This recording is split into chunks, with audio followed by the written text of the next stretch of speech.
अस्सलाम वालेकुम। आज हमारा डायरेक्ट इंटरेक्ट पे लास्ट लेक्चर है और आज हम डायरेक्ट इंटरेक्ट की काइंड्स पे बात करेंगे कि इसकी काइंड्स कितनी हैं। डायरेक्ट इंटरेक्ट की चार काइंड्स हैं। पहली इसकी काइंड है असर्टिव सेंटेंस। असर्टिव सेंटेंस कहते हैं बयानिया फ़िक्रे को। बयानिया यानी सादा फ़िक्रा, जिसमें जो है वो क्वेश्चन वगैरह या सवालिया वगैरह ना हो, सादा फ़िक्रा हो। तो इसकी मिसाल है Kamran says I read a book. Kamran says that he reads a book. तो ये सादा है, फ़िक्रा है, बयानिया फ़िक्रा इसको हम कहेंगे। आगे है you said he goes to Lahore. तो इसकी इंटरेक्ट है you said that he went to Lahore. तो इसमें जो है हमने जैसे पिछले लेक्चर में पढ़ा था, डायरेक्ट इंटरेक्ट के पहले लेक्चर में, कि अगर रिपोर्टिंग स्पीच जो है वो पास्ट में हो तो रिपोर्टेड स्पीच को भी पास्ट में बदल देंगे। तो रिपोर्टिंग स्पीच जो है वो चूँकि सेड इस्तेमाल हुआ पास्ट में है, तो इसलिए हमने रिपोर्टेड स्पीच जो है वो उसको भी पास्ट में कर दिया, वेंट कर दिया गोज़ की जगह पे। तो इसकी दूसरी किस्म है इंटेरोगेटिव सेंटेंस, यानी सादा जो है फ़िक्रे, सॉरी सादा नहीं, सवालिया फ़िक्रे। इंटेरोगेटिव सेंटेंसेस सवालिया फ़िक्रे। तो इसमें जो है आपने आस्क का इस्तेमाल करना है। एक तो आपने आस्क का इस्तेमाल करना है, ठीक है।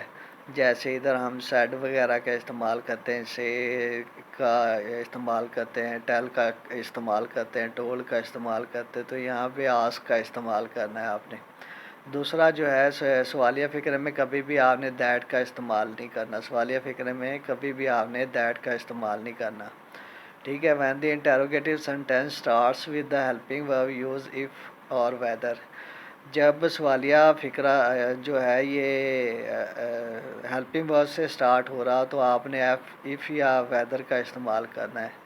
मतलब are you going to school. तो ये जो फ़िक्रा है सवालिया फ़िक्रा है और ये हेल्पिंग वर्ब से जो है शुरू हो रहा है। तो इसमें इसको जो इंटरेक्ट करने के लिए इफ़ या वेदर का इस्तेमाल करना है हमने। इसके आगे मिसाल है I said to my servant is the tea ready. तो इसमें इज़ द टी रेडी में जो है इज़ हेल्पिंग वर्ब है, मतलब क्वेश्चन जो है सवालिया फ़िक्रा जो है वो हेल्पिंग वर्ब से स्टार्ट हो रहा है। तो इसमें हम इफ़ या वेदर का इस्तेमाल करेंगे। I asked my servant if या whether the tea was ready.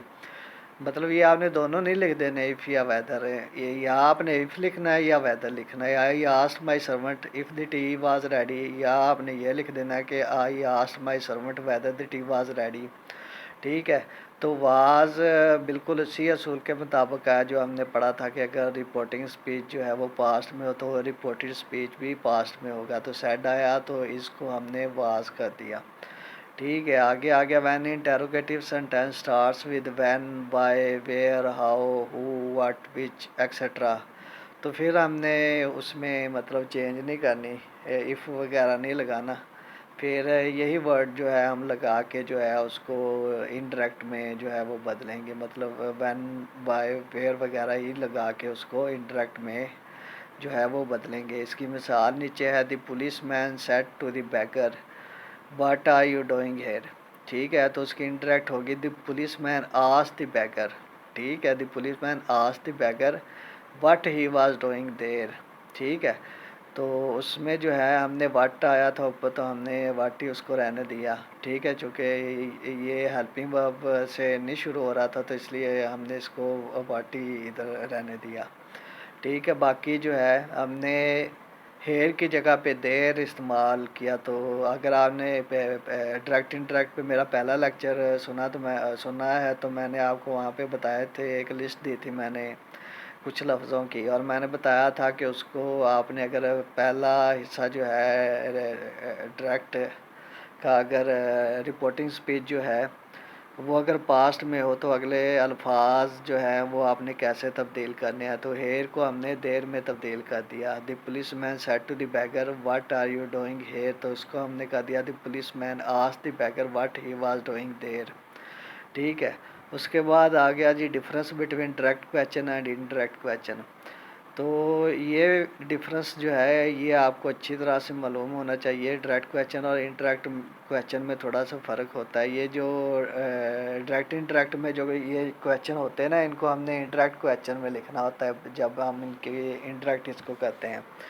Direct question वो होता है जो जो शुरू जिसके एंड में जो है सवालिया निशान आता है और वो शुरू ही क्वेश्चन से होता है।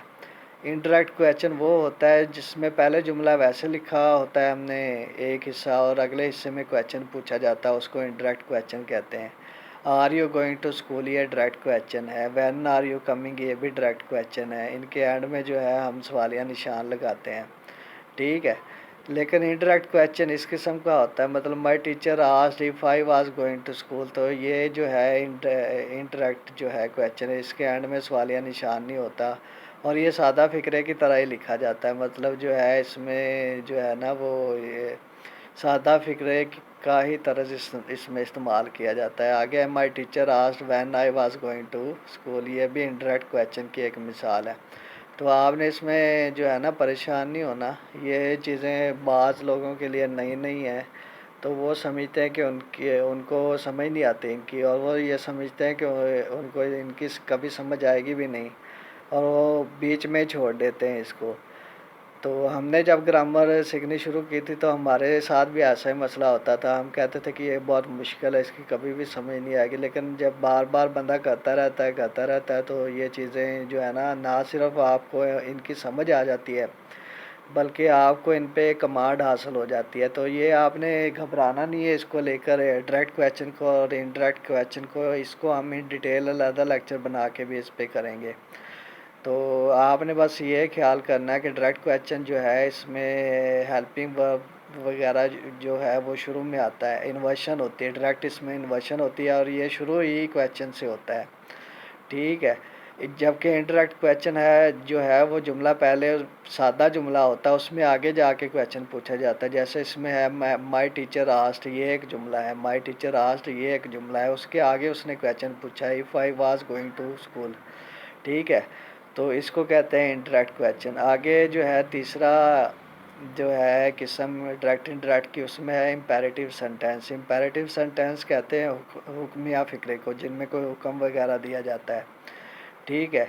तो इसमें जो है आपने इस्तेमाल करना है order, advice, request, forward, ask वगैरह। जैसे हम ऊपर इस्तेमाल करते रहे हैं, सेड हमने इस्तेमाल किया, सेज इस्तेमाल किया, टेल्स इस्तेमाल किया। तो इसमें जो है order, advice, request, forward, ask जो है ये हम इस्तेमाल करेंगे दैट की जगह पे, ठीक है। और ये जो है सेज, सेड वगैरह इसको हम बदल देंगे इसमें आर्डर, एडवाइस, रिक्वेस्ट, फॉरवर्ड में। तो इसकी दूसरा इसमें ये है कि इसमें हम इन्फिनिटिव इस्तेमाल करेंगे। इन्फिनिटिव कहते हैं टू के फ़ौरन बाद जो है वर्ब की पहली फार्म लगा देना, उसको इन्फिनिटिव कहते हैं। वो एक किस्म का नाउन बन जाता है, नाम बन जाता है, नाउन की एक किस्म बन जाती है। इन्फिनिटिव और जेरेंट जो है इसके बारे में भी हम पढ़ेंगे। इन बस सादा सा मैं आपको बता दूं कि अगर टू के फ़ौरन बाद वर्ब लगाई जाए तो उसको हम इन्फिनिटिव बोलेंगे, और जो वर्ब के साथ आईएनजी लगा दी जाए तो उसको जेरेंट बनाया जा सकता है। लेकिन उस इन दोनों सूत्रों में इनका इस्तेमाल जो है वो नाउन के तौर पे होता है, फिर वर्ब के तौर पे इनका इस्तेमाल नहीं होता। मतलब अगर मैं ये कहूँ कि I am going for a walk, तो इसमें जो गोइंग जो है इसमें इस्तेमाल हुआ है, वॉक इस्तेमाल हुआ है, ये नाउन इस्तेमाल हुआ है, ठीक है। नाउन जो है वो एज ए वॉक इस्तेमाल हुआ है। लेकिन अगर मैं यही कहूँ कि walking is good for health, ठीक है, तो इसमें जो है वॉकिंग जो है वो एज ए जेरेंड इस्तेमाल हुआ है, और जेरेंड एक किस्म का नाउन ही है। इस पर मैं अलहदा से एक तफसील के साथ लेक्चर बना के जो है ना आपको बताऊँगा जेरेंड और इन्फिनिटिव पे, ठीक है। बस आप इतना याद रख लें कि टू के बाद अगर वर्ब लगाते हैं तो वो इन्फिनिटिव बन जाता है, और अगर वर्ब के साथ एंड में आईएनजी लगा दें और उसको एज ए नाउन इस्तेमाल करें तो वो जो है वो जेरेंड बन जाता है। Walking is useful for health, eating is useful for health, इस तरह से जेरेंड के इस्तेमाल करके जुमले बनते हैं, ठीक है। अब हम हुक्मिया फ़िक्रे जो है उनकी आगे मिसालें पढ़ते हैं। The old man said to us always speak the truth. तो इसको हमने क्या कर देना है, हमने ऊपर पढ़ा कि इनके लिए हमने वर्ड इस्तेमाल करने हैं एडवाइस, रिक्वेस्ट, फॉरवर्ड। और अगर आपको इनमें से कोई भी याद ना रहे तो आप सिंपल आस्क का इस्तेमाल कर लें, ठीक है। आस्क का इस्तेमाल कर लें अगर इनमें से आपको कोई भी याद नहीं रहता एडवाइस रिक्वेस्ट फॉरवर्ड में से। तो the old man said to us always speak the truth, तो हमने इसको क्या कर दिया, the old man advise us, advice दी ना उसने, फ़िक्रे को पढ़ने से ही पता चल रहा है कि उसने एडवाइस दी, तो हम एडवाइस का वर्ड यूज़ कर लेंगे। चूँकि ऊपर सेड इस्तेमाल हुआ है इसीलिए हमने नीचे जो है एडवाइस की दूसरी फार्म माजी वाली फार्म ही इस्तेमाल करेंगे। The old man advise to us, the old man advise us to speak the truth always, ठीक है। तो इसमें हमने क्या किया, हमने जो है वो इसमें इन्फिनेटिव इस्तेमाल की, to speak the truth always, ठीक है। The old man advised us to speak the truth always, ठीक है। इसके बाद आ गया the master said to his servant leave my room at once, ठीक है। तो इसमें हुक्मिया तर्ज आ गया, तो ऊपर वाले में एडवाइस का फैक्टर था तो हमने एडवाइस उसको कर दिया, नीचे वाले में जो है ये हुक्म का फैक्टर है तो इसको हम आर्डर लिख देंगे। और अगर इनमें से कोई भी याद ना रहे आपको कि क्या लिखना है तो फिर आपने आस्क, सिंपल आस्क लिख देना है, अगर माजी हो तो आस्क लिख देना है। The master ordered his servant to leave his house at once, ठीक है। तो इसमें हमने पहले वाले में चूँकि हुक्मिया था तो आर्डर लिख दिया, दूसरे आगे जो है हमने इसको इन्फिनेटिव लिखा है, to leave his house at once. तो हमने हिज क्यों लिखा, क्योंकि हमने जो है प्रोनाउंस भी चेंज करने होते हैं। आर्डर जो है मास्टर ने दिया ना कि उसका जो है वो अपने मास्टर ने अपने सर्वेंट को ऑर्डर दिया, ठीक है, कि मास्टर का घर छोड़ दे वो, तो हमने इसीलिए जो है ना प्रोनाउन भी जो है वो मास्टर के हिसाब से लगाना है। The master ordered his servant to leave his house at once, ये हिज जो इस्तेमाल हुआ है ये मास्टर के लिए इस्तेमाल हुआ है, ठीक है। तो ऐसे प्रोनाउन भी जो है ना इनके हमने तब्दील करने हैं। उसके बाद आ गया है आखिरी जो है एक्सक्लेमेटरी सेंटेंस, इनमें जो है जज्बात वगैरह के इजहार किया जाता है। तो इसमें जो है अगर कोई जो है अफसोसनाक खबर है तो आपने लिख देना एक्सक्लेम विद सोरो, ठीक है। और अगर खुशी वाली को बात है तो लिख देना एक्सक्लेम विद जॉय। और अगर कोई भी याद ना रहे तो आपने सिंपली एक्सक्लेम लिख देना है, ठीक है। दोबारा दोहरा देता हूँ, अगर तो कोई अफसोसनाक बात हो तो आपने लिखना है एक्सक्लेम विद सोरो, और अगर कोई खुशी वाली बात है तो आपने लिखना है एक्सक्लेम विद जॉय। लेकिन अगर इन दोनों में से कोई याद नहीं रहता तो आपने सिंपल एक्सक्लेम लिख देना है। अब इसकी मिसाल है I said hurrah, I have won this prize, तो इसको क्या कर दिया, I exclaimed with joy, hurrah आ गया ना, तो मतलब खुशी की बात है, वो कह रहा है कि आई वॉन दिस प्राइज़, तो उसको खुशी की बात है इसलिए लिख दिया I exclaim with joy that I had won that prize, ठीक है। तो इसमें हमने दो चीज़ें और भी चेंज की है, क्योंकि पहला हिस्सा जो है वो सेड वो माजी में है, इसलिए हमने अगला फ़िक्रे में जो है हैव इस्तेमाल हुआ है तो उसको हमने किस में बदलना है, हैड में बदलना है, ठीक है। तो उसको हमने हैड में बदल दिया, ठीक है। उसके बाद जो है दिस का इस्तेमाल हुआ है तो उसको हमने दैट में बदल दिया, I exclaimed with joy that I had won that prize, ऊपर आया दिस प्राइज़ तो इंटरेक्ट में आ गया दैट प्राइज़, ठीक है। तो यहाँ पे हमारा जो है ना डायरेक्ट इनडायरेक्ट ये एक जो है इस पे लेक्चर हमारे ख़त्म हो गया। आइंदा हम जो है इससे आगे जो है अगली ग्रामर जो है शुरू करेंगे। उम्मीद है आपको इसकी समझ आ गई होगी, अगर किसी बात की समझ नहीं आई तो आप जो है ना वो कमेंट सेक्शन में जाके जो है क्वेश्चन लिख के आप पूछ सकते हैं, मैं उस पर जो है ना दोबारा वीडियो बना के तो एक्सप्लेन कर दूँगा। शुक्रिया।